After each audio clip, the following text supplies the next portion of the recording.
Hello, this is Soundout here, and welcome back to another Top 10 list. Today we'll be talking about something a little different. As many know from watching this channel, I do buy a lot of Hasbro action figures, be it Power Rangers Lightning Collection, Marvel Legends, Star Wars The Black Series, Transformers Siege, etc. Most of my toy buying this year ended up being Hasbro. That's because they did get one of my favorite properties ever, Power Rangers, in addition to Star Wars and Marvel, which they've had for several years now. So I decided that I wanted to do a top 10 action figures of the year, but I didn't want to make it a Hasbro list because a lot of what Hasbro made this year for those three properties in particular was stuff that I really wanted, and so it has a lot of sentimental value. However, there was a lot of great action figures released this year that was not made by Hasbro, and that's what this list is about. It's anything not made by Hasbro. Not necessarily, no Marvel, no Star Wars, no Power Rangers, but not Hasbro figures. In terms of those other three toy lines I've mentioned multiple times now, I'm doing full videos on the year's releases of Power Rangers, Marvel, and Star Wars, and we're going to be talking about the best figures from those lines in a separate video in January because I did not have time to get them done in December. So this is kind of going to be the closeout year-end video for Soundout Productions, and honestly, this should be a lot of fun. So like I said, no Hasbro product has been taken in consideration for this list, and this list will feature only one figure per toy line, but honorable mentions will be spliced in to the same category as one of the members of a toy line. So if there's a figure in a toy line, and there was other figures I thought should be recognized, I'll put them in there too, just to kind of round it out a little bit. But yeah, without further ado, let's begin. It's morphin' time! So at number 10, we have the Disney Toy Box action figures, Wolverine. Now the Toy Box action figure line has been around for a couple years now, and it's produced a lot of great characters from Marvel, Star Wars, as well as Disney Originals and Pixar. I've picked up quite a few myself, but none have impressed me as much as Wolverine. This guy came out just recently. He's also the first Disney-branded X-Men product, I think, ever to be released, which is kind of amazing. And it's really nice to see the X-Men characters come back. And this figure's great. He has a lot of great detail and sculpting. He fits that toy box style based on the Disney Infinity art style. And I love that he has an unmasked head with a removable hat, in addition to his katana as well as a sheath. And the katana actually has a painted handle, which surprised me a lot. In addition to that, he's got kind of a Toy Biz-esque retracting claws gimmick. And of course, a masked head, as you can see there. Just a phenomenal release. There's also some good ones this year, like Poe Dameron from the Star Wars line, and I think Stitch came out this year as well. But this is the line I don't buy a whole lot from, just because of the sheer amount of other things coming out. But this was a figure I had to get, and I'm really glad I did, because he's absolutely top tier. Especially at the $14 price point that he's at, because he comes with a lot and has a lot of options, which is definitely exciting for this line. Going from the smallest figure on this list to the largest, here's the Jurassic World Indominus Rex. Now this is a dinosaur that appeared in the first Jurassic World movie, but did not get a toy from Mattel because Hasbro owned the license at the time. So Mattel went back and gave us the Indominus Rex. I love this thing. I don't collect many of the Jurassic World line. I have a T-Rex, I've got Blue, I've got the Indoraptor, and I have the Indominus Rex, as well as the original Jeep with all the classic characters from the first film. But this was one of those releases I had to get. This, alongside the Spinosaurus, are kind of, I thought, the surprise releases of this year, since the Spinosaurus was a battle damage version of last year's very hard to find Target exclusive Spinosaurus. But this guy is just fantastic. I love the grabbing hands, the way the mouth works, with the rotating lights in the neck, and the fact that he can actually fit figures inside of him, and they provide a chomping sound, is pretty amazing. This is a fantastic thing, and especially at the price of like $40. The fact that Target had it on sale for $30 like a week later was kind of amazing. So honestly, out of everything I think that I've picked up from the Jurassic World line, this is absolutely my favorite, and it's highly recommended, and I hope that more people can get it because this thing is amazing. I heard there's actually talks of it possibly getting a super colossal version, and that'll be certainly tempting. Number 8 is the NECA Toys Spyro the Dragon. This figure was quite a surprise. I had picked up NECA's Crash Bandicoot at the same time, and it was amazing how Crash came out last year and Spyro came out this year, but Spyro is the much more superior figure. The level of detail and sculpting does match that same style they put Crash in, where he's got like realistic textures, but still has the cartoony look. And honestly, I'm just so impressed with this dude.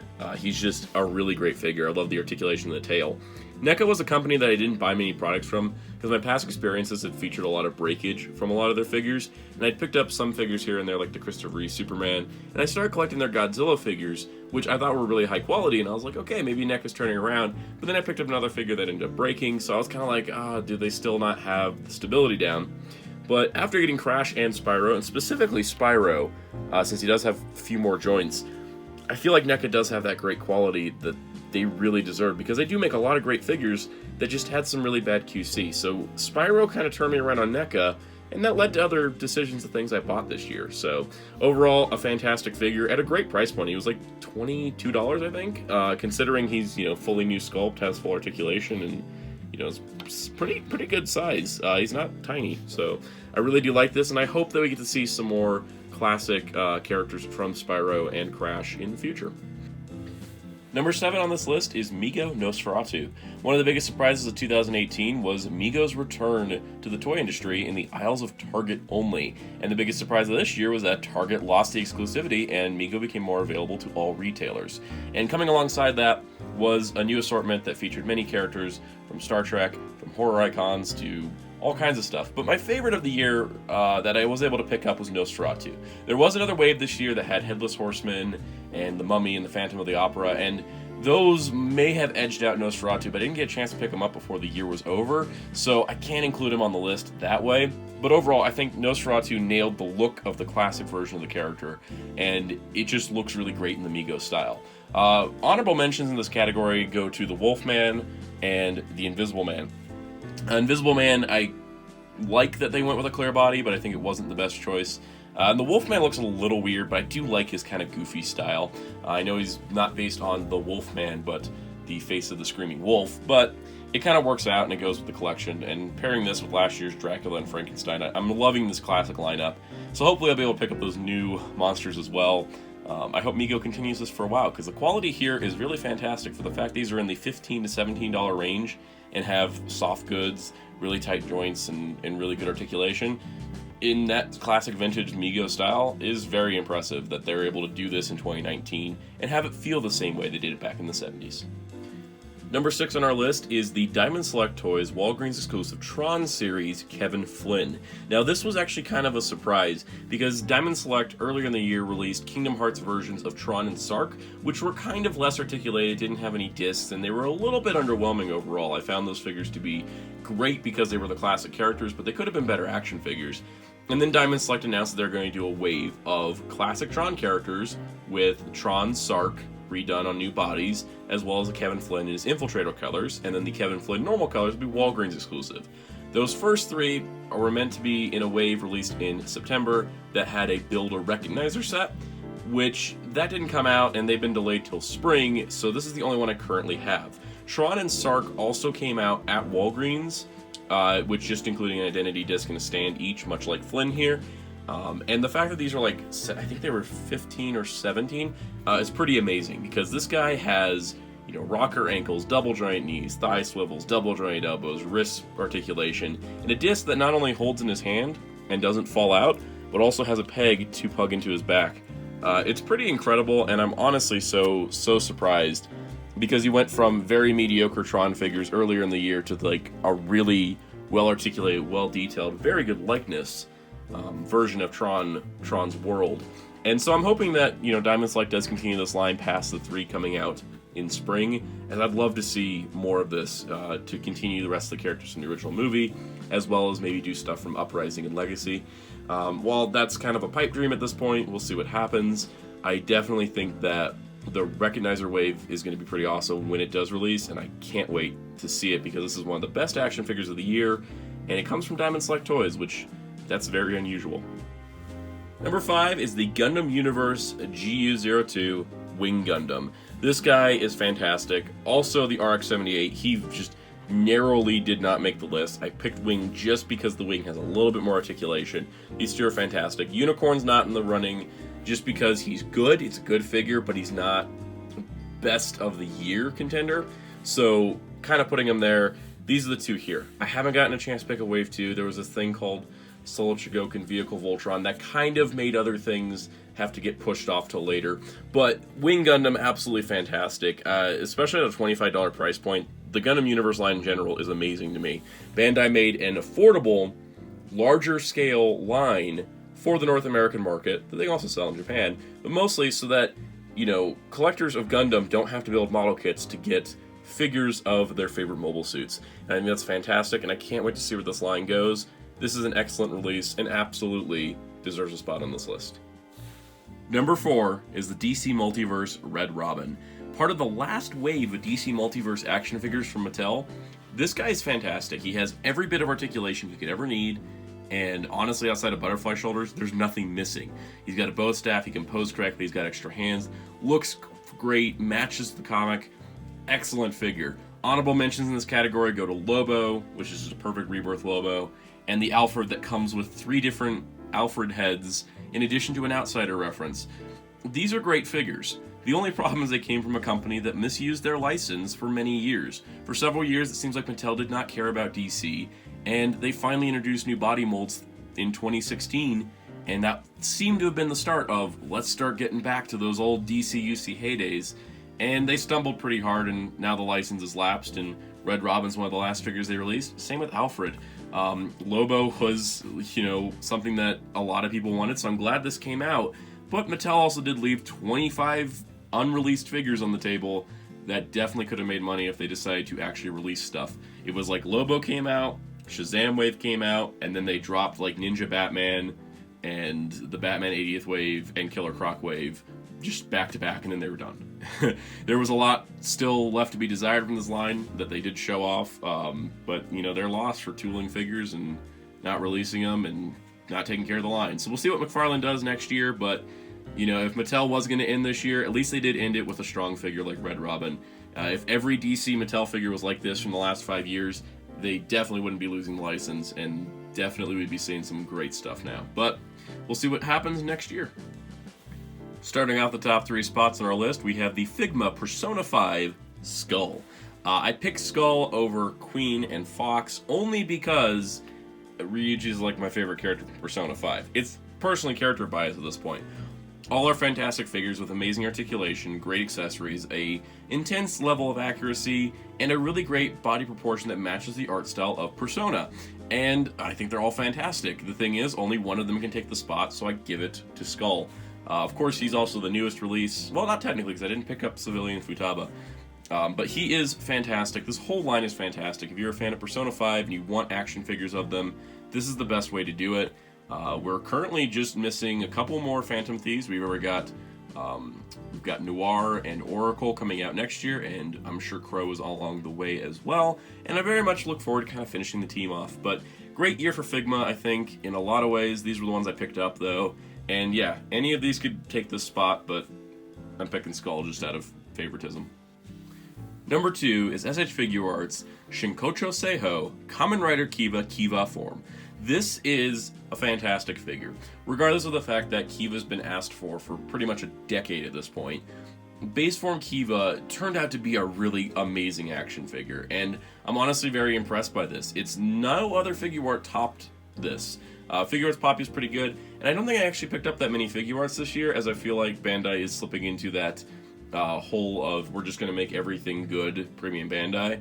And so I don't always play that game, and I've been, you know, getting some other stuff. And of course, Soul Chogokin. It's not like Bandai's not getting money from me, but this is absolutely the best Figuart I picked up this year.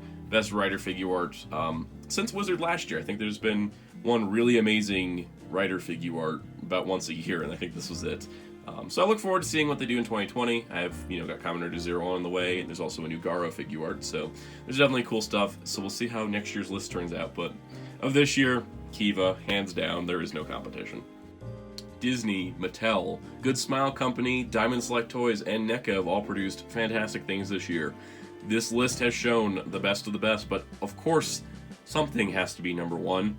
And that number 1 is the NECA Toys Teenage Mutant Ninja Turtles Bebop and Rocksteady 2-pack. They are a 2-pack, so I'm considering them as one entry. People can argue in the comments whether or not they should be split. I can't choose one over the other, guys. It's just, if you want this list to be more accurate of one figure per entry, then kick Wolverine off the end and make this the top 10, and these two share number 1, and then, you know, the Kiva's number 3 or whatever. This is how I did the list, because this is how I thought would work the best, and honestly, these are fantastic. They look like they just stepped out of the cartoon world into real life. They have a little bit of that realistic texture, kind of like how Spyro has, but they still look very cartoony. Loaded with accessories, loaded with details. I love the chains on Bebop being metal chains that are painted gray so that they match the cartoon look. I love that Rocksteady is just so expressive. I think he's got one of the best head sculpts. I can't pick one of these guys over the other. They're a duo. They always need to be a duo. And NECA knows this. They released them together. They were the shining new figures of the wave, as the rest of the wave was re-releases, which I was really glad, because I was able to finally pick up the Turtles where I couldn't before. But I think that these are just amazing, and it's probably, you know, the amount of tooling, the amount of parts put onto this is probably why the rest of the wave was more repaint and re-release. And I love these guys. They're just fantastic. It goes beyond just the quality of the figures. Quality of figures are great. If you do get these, just try to work the joints carefully. Some people did break them, but I kind of onced over with a hairdryer to kind of move some of the joints the first time, and it kind of broke up the paint enough to get things moving. So I can pose them pretty easily now.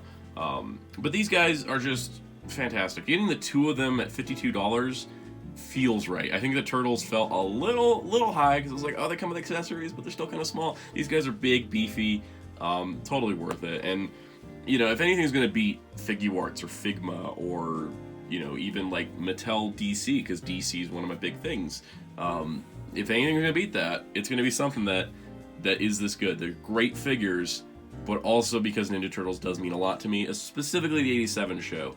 Most of my generation knows the 2003 show. I was an 87 show kid because I saw it in reruns. I saw it on VHS tapes. It was just one of those things that was the Ninja Turtles I started with. So to have something so close to the animated versions in action figure form is incredible. So hats off to NECA. They absolutely killed it with these, and I can't wait to see what they come out with next year. So that does it for my top 10 best non-Hasbro action figures of the year list. I hope you enjoyed this. If you did, please hit the like button and subscribe. Also hit the notification bell. There's plenty of new videos coming in the new year. Also be sure to comment down below and let me know what your favorite figures of the year was, excluding Hasbro stuff if you like, or you can just put down whatever you like. Whatever figures were your favorites. You can follow me on Twitter at Soundout12 and follow my graphic designer on Twitter at DarkClaw643. He does a lot of great work for art commissions. And also check out Hero Club at hero-club.com for all your toy news and more. Until next time, this is Soundout saying goodbye.